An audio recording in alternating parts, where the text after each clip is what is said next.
The wanderer stood atop the crumbling cliff, eyeing the shadowy landscape below. The tall grass quaked at his feet, every blade shivering away from the soles of his worn rubber boots. The wind was fierce at such a height. The pinnacle of tortured moans tossed his clumped hair and whipped at his apron. The chainsaw felt heavy in his hand, his fingers frozen around the grip in a painful inability to let go. Occasionally, he squeezed them around the deteriorated foam handle, feeling every digit pop in its restless embrace. He could feel the aura of power calling to him, an intoxicating tether reeling him to the next worthy soul that could feed the teeth of his saw. Far below the rocky cliff was a rundown house, one that was built along the edge of a quarry. It looked like it was barely standing near the edge, ready to cave in at any second. The sinister presence seemed to radiate deep within the walls of this shoddy structure. The chainsaw man felt the overwhelming sensation of bloodlust boiling in his fuel-festering veins, a feeling that the tall grass seemed to respond to. The blades flattened against the ground and shook in fear as the boiling rose throughout the wanderer, a feeling the masked man himself had trouble keeping under control. The mask on his face shook, vibrating so fast the outer rim was a blur. The man squeezed his fist and forced the adrenaline to subside, promising that soon it would be able to take the reins and swing the saw to its heart's content. Inside the beaten home was an enemy much stronger than the previous, one so strong he could feel its aura bleed out through the siding. The wanderer took a step forward and free fell, letting his arms out to embrace the cool wind. The sudden rush of air whipped his wild hair as he watched himself plummet, feeling nothing but the thrill of the impending massacre. Even as he fell, he held his gaze to the house, feeling the demonic aura like an echoing heartbeat. It called to him, a song of anguish, luring him in with a gentle, caressing hand. The ground rapidly approached and the air whistled in the wanderer's ears.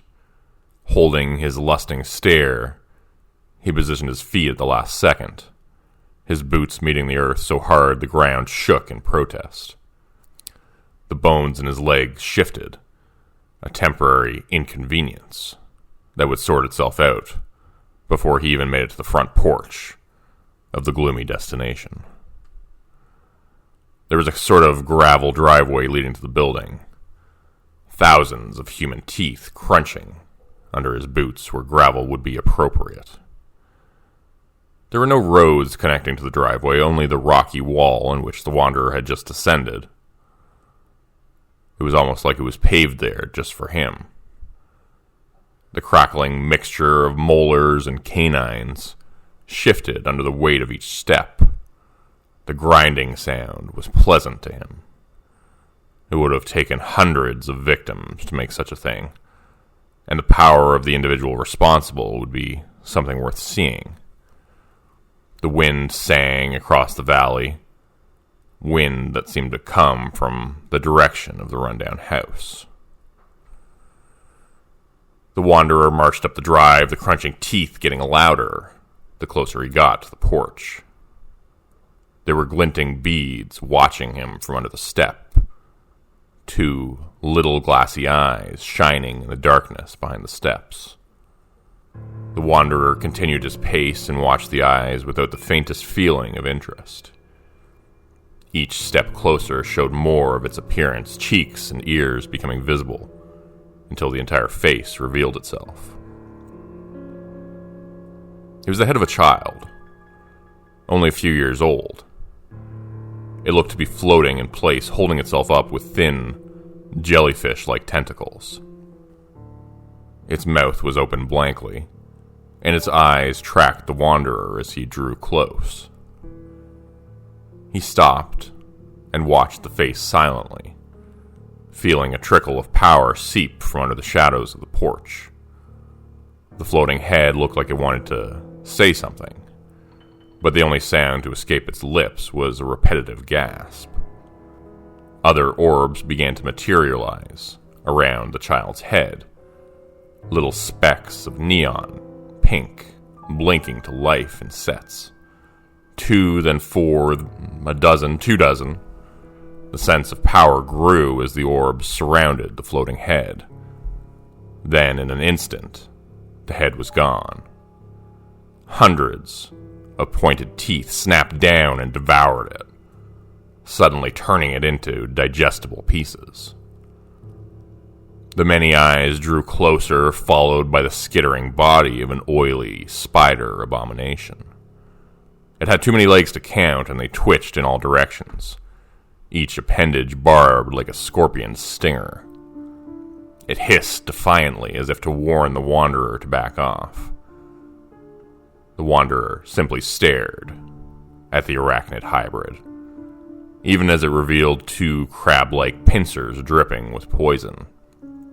The rusted iron mask strapped to the wanderer's face just looked at it unamused, its closed eyes and emotionless visor offering nothing at its aggression. The chainsaw remained limp at his side. The spider hissed once more and retreated to an unseen hiding spot under the house. The wanderer said nothing and climbed the steps, each board aching under his weight as he worked his way to the front door. All the windows were boarded up, and there was no way to see inside. The wanderer tried the knob, and was surprised to find it unlocked. Inside, the house was derelict. A thick haze of dust wafted through the abode like a cloud, the heavy particles catching cracks of light through the slits in the windows. It looked abandoned.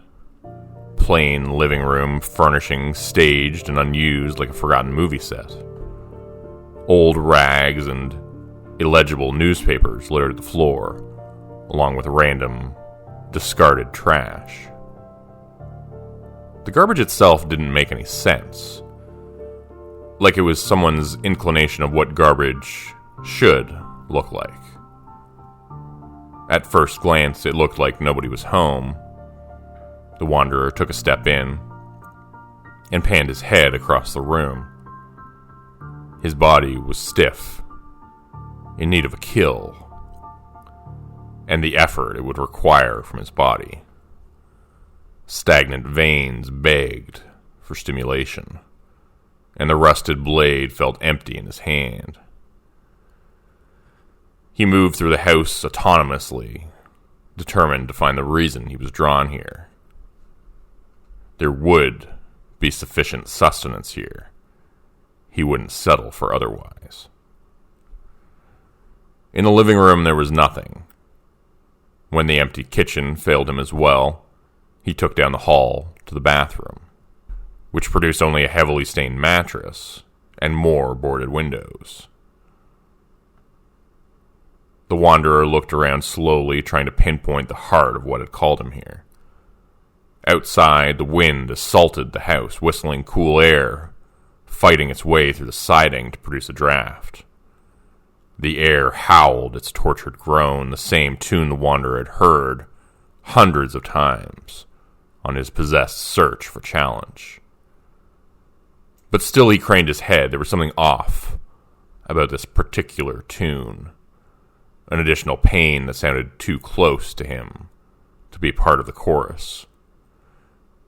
It was a moan, a tired bleating of weakness, and it was close. The wanderer looked at the floorboards beneath his feet and tightened his grip on the chainsaw. Below, the hunchback waddled leisurely amongst the chained stock. A single light bulb hung from above, swaying in the draft from the window's side. Men and women of every age surrounded him in the dingy basement. Those who couldn't hide in the dark simply covered their faces and whimpered. With their hope long lost, the only choice was to huddle obediently on the filthy concrete. Most were beaten and starved, stripped of their clothing and forced to wait in that perpetual line that led to the large wooden door. It was locked at all times, and only opened when the master required it to. The hunchback, his shrunken and malformed body garbed in a cloak, stitched from the skin of many who had been processed, narrowed his eyes on a young woman. She was shivering and hugging herself, looking up at him with a single good eye, the other heavily bruised and swollen. He lurched toward her like a goblin, every 2 steps followed by a slap to the floor to keep from falling over. His other hand held dearly a key around his neck, one made of shiny brass. The young woman wanted to turn away, but was too weak to do so, only capable of helplessly watching as he shuffled over to her. The hunchback caressed her thigh with a bony finger, running the digit along the outline of ribs and the flutter of her stomach as she whimpered. He dug into his cloak with a giggle and produced a sharp boning knife, one that he used to gently carve into the flesh of her abdomen. Her pain was hushed and disassociated, but he still found pleasure in it. The way her flesh cut easily, tender and lean, she would be a perfect next choice. Above, the ceiling exploded, followed by the heavy impact of a large, broad form. The hunchback wiped debris and dust from his face in time to see the solid bulk of the Wanderer crouched before him. From behind a false metal face, the intruder was looking silently at the ground, where his knee had completely obliterated the young girl's face, her head along with it. He was already climbing to his feet, leaning on the blade of a rusted chainsaw to help himself up.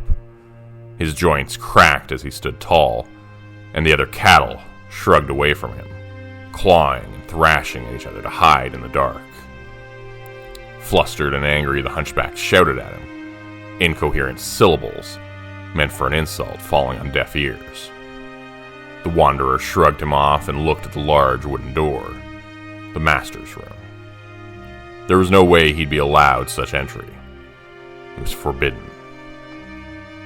With a scowl, the hunchback threw the boning knife at him to get his attention. The handle bounced off the Wanderer's face mask harmlessly and disappeared into the darkness of the damp dungeon. The Wanderer stopped and looked at the hunchback, his rusted face of closed eyes and mouth staring blankly in annoyance. He could hear the intruder squeezing the handle of the chainsaw, the twist of leather in his elbow-length gloves. The hunchback teased and dangled the key out to him, the only means of opening the door to the master's room. Its polished brass finish shined in the overhead light, catching the Wanderer's attention. The chainsaw-wielding man looked from the large wooden door to the key and reached out a hand to take it. In a swift movement, the hunchback laughed and tore the key from his neck, promptly swallowing it. The Wanderer watched the cold iron work down the hunchback's wrinkly neck, already working its way to his stomach. The Wanderer watched him for a moment before looking at the door again. The sounds of wet chopping echoed off the walls as the butcher cleaved the arm from his shoulder. Heavy, precise swings made quick work of it, and soon the limb came free in a gush of blood. Spattered drizzled down the butcher's face, the burlap sack sewn permanently as a second skin, with crudely cut eye holes. The man the arm belonged to, long dead and decayed, stared up at him with lifeless eyes. He returned the stare from the darkness of his mask, obscured eyes portraying no emotion for the massacring that had taken place. The butcher buried his cleaver in the corpse's forehead, and let its dead weight hit the table, and tossed the severed arm into the bucket. The room was dim, scattered beams of gray light from the gloomy sky outside shining in through a single egress window. The light was enough to illuminate his workspace, the same dull glow painting the importances of the room. The wooden table and chopping block, the wall of hung butcher's cleavers and knives, the many, many meat hooks dangling from above on their grimy chains. There wasn't a single inch of the room not covered in arterial spray. The room looked more like a hollowed-out cave than a workshop. The butcher rolled his shoulder, stretching stiff and rippling muscle that pulsed against the straps of his apron. Now that it was cleared of limbs, he grabbed the torso and held it up to the many jingling chains hanging above.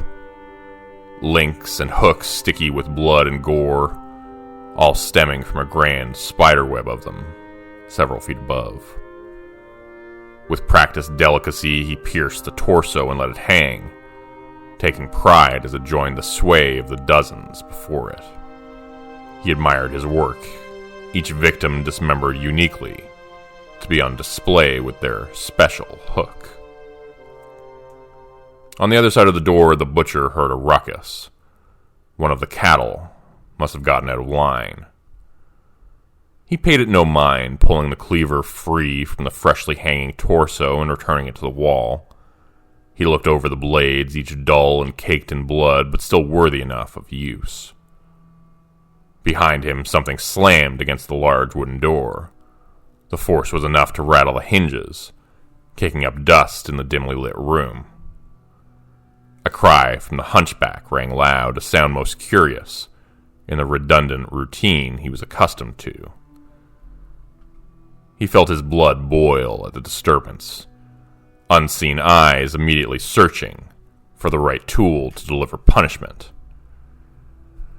He scoured the walls of cleavers, taking note of the different shapes of blades, the types of cuts they would provide. Something slammed against the door again, harder this time. The hunchback was silent now, something unusual for the pesky beast. The butcher looked at the wooden door expectantly, his large hands cracking knuckles as they curled into fists. He hadn't had a visitor in quite some time. The butcher watched as the door exploded, splintering chunks of wood breaking away from the hinges like a bomb had detonated. The deadbolt tore a portion of the wall with it, clearly unable to contain what wanted in. The butcher watched the doorway, wondering what was causing such a noise. The heavy-set visitor stepped in, and the butcher noticed two things immediately. The rusted chainsaw held at one side, the bleeding remnants of the hunchback in the other.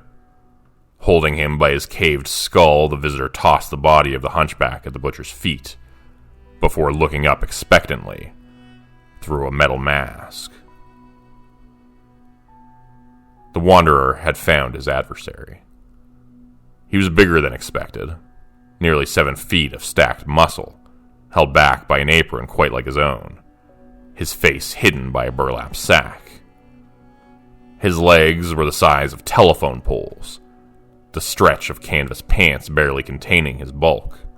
The wanderer looked upon the giant of a man and readied the chainsaw in both hands.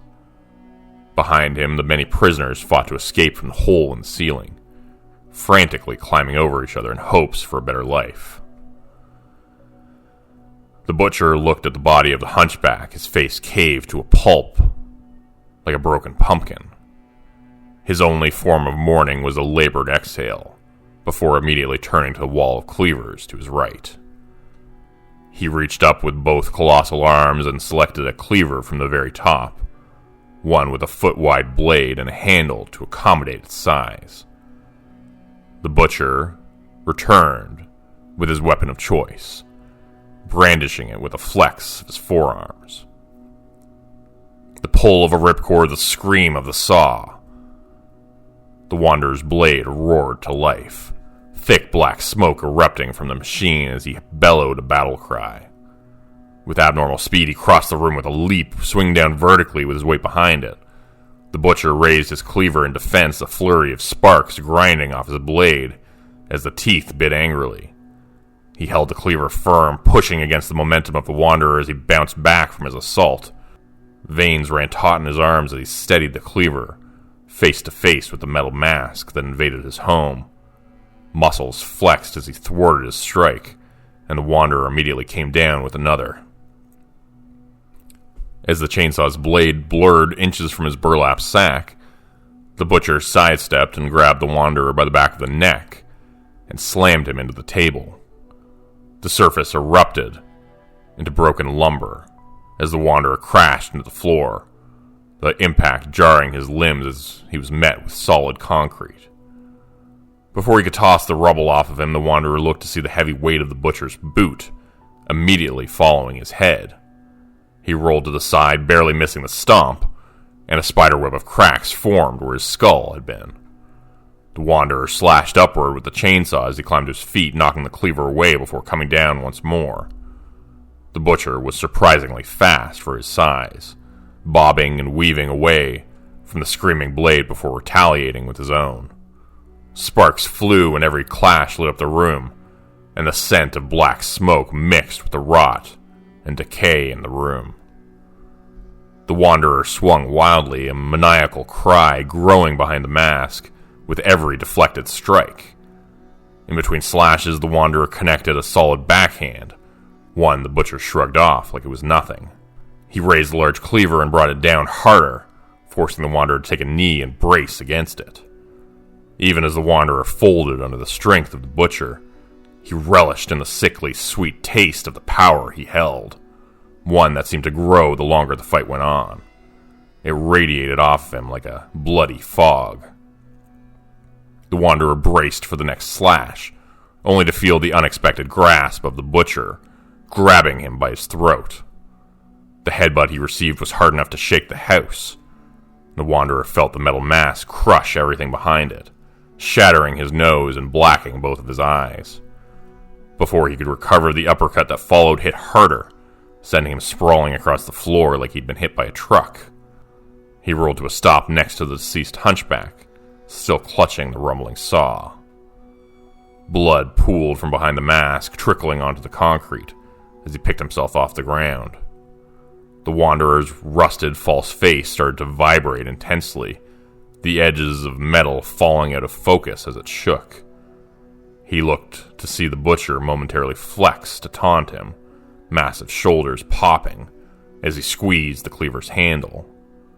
He rushed in again, leaping across the room with the crude blade held high.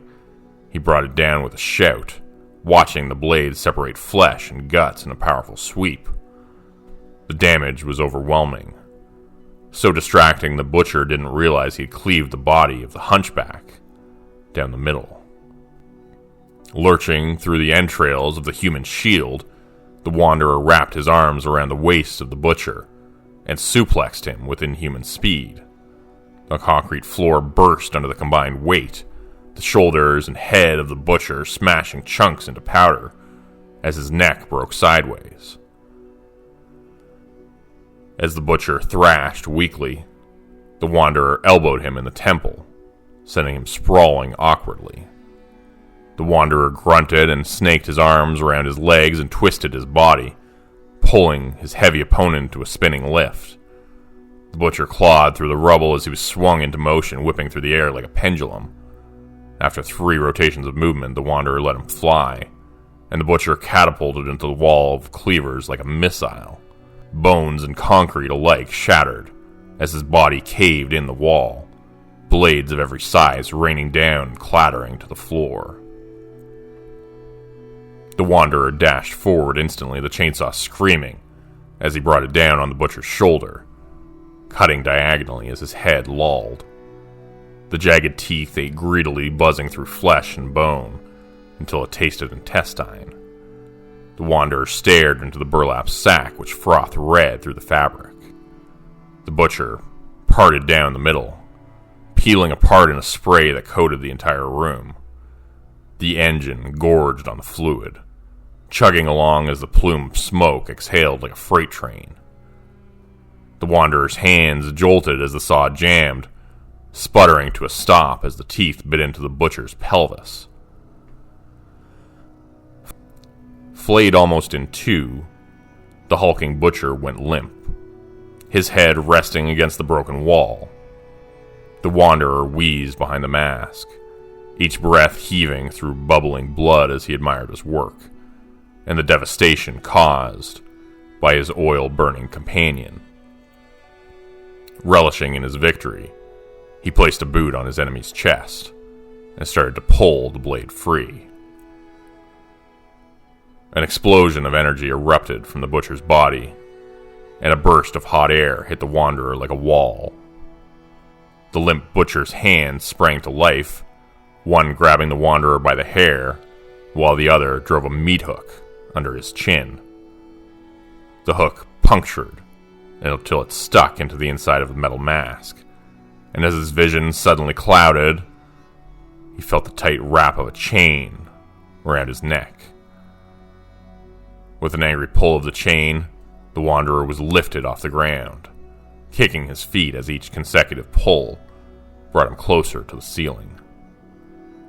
The Wanderer caught glimpses of the scene before him in dizzy passes, his dead weight spinning as he dangled helplessly. The butcher stood awkwardly, his separated body pulsing as it freed the chainsaw from his midsection. The power tool fell amongst the other weapons, and as the Wanderer tried and failed to free himself, the butcher gathered another chain from the floor. He looped it around his body several times and pulled it tight, groaning painfully as his body rejoined itself. Every breath from behind the blood-stained sack came in a cloud of steam, and the aura of power emanating from him was deafening. In his blind desperation, the Wanderer felt for the chainsaw, an invisible tether reaching for the tool, as the butcher tied a loose knot in the chains. He rigged it in place with a metal spike, and the coil of link stretched taut against his bleeding mass. The Wanderer called for the chainsaw again, and as he contorted his fingers, the saw started to shake. The butcher reached up and felt for his head, seething with anger as he worked to reset his broken neck. The chainsaw skittered across the floor and bounced towards the Wanderer's outstretched hand.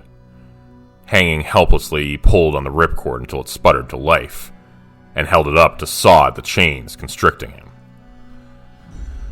The butcher rolled his adjusted neck, tendons and vertebrae impossibly recovering from his previous annihilation. He worked his shoulders against the chains and tested his movements as sparks showered the Wanderer, a guttural roar radiating from his lips. Just as the saw was almost through the chain, the butcher bounded after him, each step angrier than the last. The chain snapped and the Wanderer fell free, just as the butcher slammed into him. The saw buried into the butcher's face as he tackled him into the wall, and together they punched the wall of the basement to the earth behind it.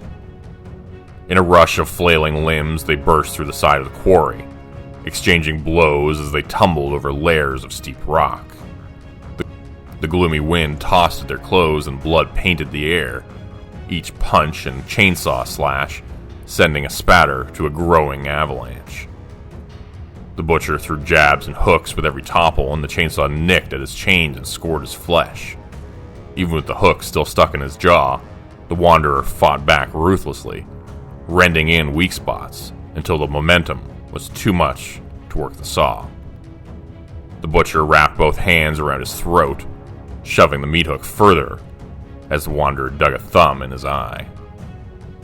Like a boulder rolling down a mountain, they bounced in unison down multiple cliffs of rock. Each impact tried to force them apart, but their death roll resumed each time they hit the air. The world blurred around them in a barrage of kicks, punches, and knees. Just as it felt like they would fall forever, a sudden stop came in the form of mud and standing water. The splash was tremendous. Disfigured creatures scurried away from the pit in fear of the screaming they saw.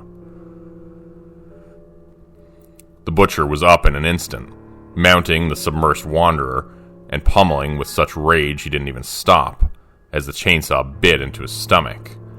The blade spun furiously, spraying a bloody geyser at his back as he held his enemy underwater. Through a murky film, the wanderer watched him rain down punches, driving his head further into the sucking mud as he held onto the saw for dear life. Turning entrails to mush, the chainsaw kept working until there was nothing left to eat. Chains split and bones shaved away, but still the butcher pummeled. With a defeated sputter, the chainsaw succumbed to lack of fuel, coming to a silent halt in the ruined torso. The wanderer batted and clawed his attacker, fingers coming back with strips of gore and burlap. He punctured eyes and dug into open wounds, but nothing would stop the punishment from the butcher. Water filled his lungs and the world started to fade, and the wanderer felt for any attempt to gain ground. The chained vessel simply would not stop. Even as knuckles broke against the mask and fingernails came free, just when the wanderer felt himself slipping away, he felt a meat hook in his jaw. The hook came free in a rip of flesh, and the wanderer shoved it upwards as hard as he could.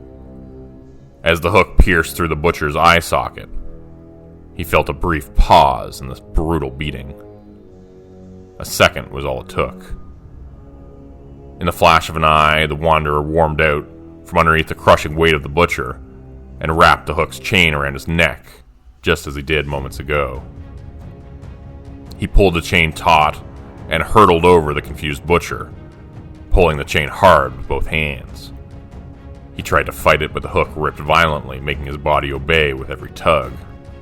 The wanderer stomped him and planted a heavy boot on his neck, and put his whole body into a final, devastating pull. The chain worked as both a noose and a guillotine, and with a loud rip, the butcher's head came free from his body, bringing his spine along with it. Alas, the butcher fell silent.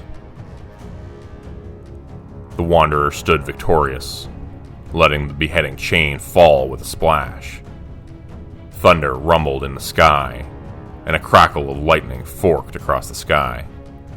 With heavy, wheezing breaths, the wanderer looked above, just as the patter of rain started to hit the metal mask. He let out a battle cry as the rush faded, and in the smear of muddy water, it almost looked as if the face was trying to move. Slow and exhausted, the chainsaw man rolled the headless corpse over and grabbed the saw. The handle was hot to the touch, and it came free with a squelch. In the shadows of the pit, a wicked creature watched with frightened interest. A man that walked on his hands pulled a tail of twisted entrails behind it. He watched the masked man from a distance, his upside-down face observing with long-ago gouged-out eyes. The viscera merman shuddered as the masked man unscrewed the fuel cap of the chainsaw and tilted back his metal face, right before vomiting violently into the reservoir. The burning scent of gasoline carried on the wind, and with a few pulls of the ripcord, the chainsaw came to life once more. Without as much as a word, the wanderer left his adversary behind, sauntering through the mud almost like he was disappointed. Above the pit, the merman watched as the butcher's house started to fade away, dissolving like sand in a box. Shingles, siding, and boards fluttered away like ashen butterflies on the wind. And when the merman looked back at the wanderer, he was gone, as if nothing ever happened. Today's story was written by Jesse Pullins. Jesse is an incredibly talented author. I can't say enough good things about this guy. He's a very nice guy, as well as being very talented, very good horror writer. And Jesse has a new book out. It's called Aggravated Flesh, another flash fiction amalgamation. And this is book 2 of the Flesh series. There's also Undulating Flesh, a flash fiction amalgamation. And there's also a few other books by Jesse Pullins on Amazon. Aggravated Flesh is now available for pre-order, so please show some support for Jesse. Go on Amazon and pre-order the book. It's only $3, so a really good deal for some really good short horror fiction. Again, I can't say enough good things about Jesse Pullins. He's done a few other stories, written a few other stories for the channel, and has been kind enough to let me narrate them. So please show him some support on Amazon and on Reddit. He's also on Reddit as A Hawaiian Shirt with underscores. Thanks again for listening to today's story, everybody, and I hope you'll join me again in a couple days. Every other day I post at 4 p.m. Eastern Standard Time. Thanks again. Have a good night. Please like, subscribe, comment. Really helps out the channel a lot when you guys do that, so I really appreciate it. All right. Have a good night. Thanks.